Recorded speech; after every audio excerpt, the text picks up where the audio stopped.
So what are Etsy tacos? Tacos is actually a metric not unique to just Etsy. Tacos means total advertising cost of sale. And what it measures is your advertising dollar spend against the total sales amount attributed to your Etsy listing. And again, this is not unique to the Etsy platform. If you run Amazon PPC or Amazon ads, it's actually a metric that they give you inside of your Amazon account. The difference is Etsy does not only not give this to you, but you can't even calculate it if you tried, because the correct way to calculate tacos is by this: taking your Etsy ad spend and dividing it by your total sales. But what is comprised of your total sales? Your total sales is comprised of revenue from the organic sales of the listing plus revenue directly from an ad. So if someone clicked on the listing and purchased directly off the listing, but it also includes if someone clicked on your ad for that listing, but then went into your shop and then purchased something else. Even though they bought off a different listing, that click was attributed to that listing because the quality of that click that listing attracted in the first place attributed to more revenue. By analyzing your tacos on Etsy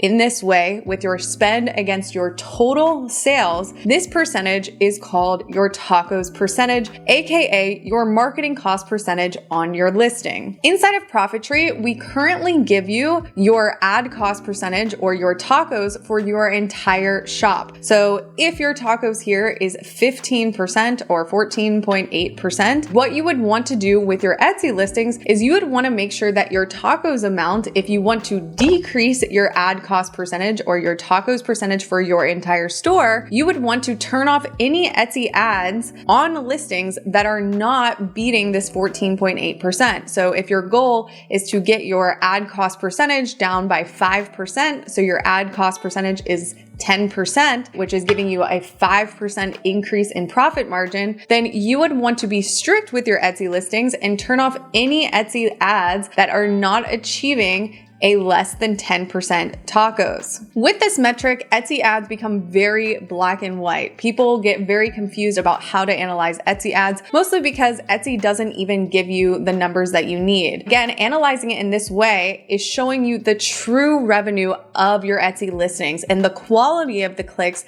that the listing attracts. And the reason why looking at things like ROAS and your break-even ROAS aren't really true validation of the performance of the listing is because you can have an Etsy listing that seemingly has bad ROAS, but then when you compare it to the total amount of revenue that the listing is making for you, the numbers actually make sense and you're still clearing a very healthy profit. And historically, you would not want to not invest in ads on a listing if it is doing organically well. And of course, the numbers still make sense in terms of profit after you factor in your ad spend. Ads are contributing to you getting more add to carts, more clicks, and more purchases. And so at the end of the day, the only thing that matters for your Etsy listings is the profit that you're taking home, the percentage of profit. And so if you're clearing the healthy profit that you want after ad spend, you 100% would never want to turn that ad off because it's contributing to that snowball effect and helping you gain momentum and boosting your SEO in the listing, I argue, organically as well. Now, for people that don't believe that ads contribute to your organic SEO and that snowball effect, which honestly is just not true because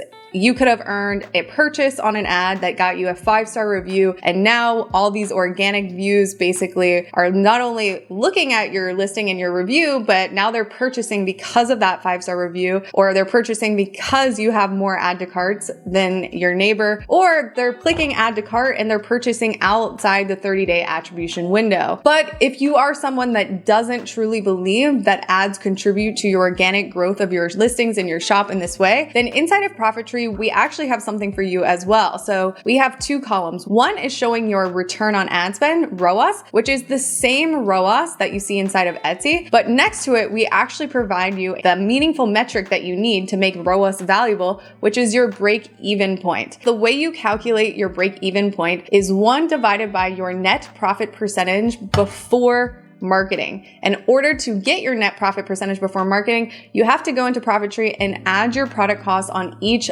variation option in the listing so this can be calculated properly. So if you are somebody that doesn't value the extra organic traffic that ads bring you, or you don't believe in that, and you like to look at ROAS, we make it very easy for you to look at your ROAS and your break-even point to make a better educated decision about whether or not you want to turn your ads on and off. Overall, guys, this is our new advertising feature. It is coming out at the end of November. So if you want to click below this video, we have a 30-day free trial link. And so by the time that this launches, you should still hopefully be in your trial. All right, guys, I will see you in the next video. Bye, guys.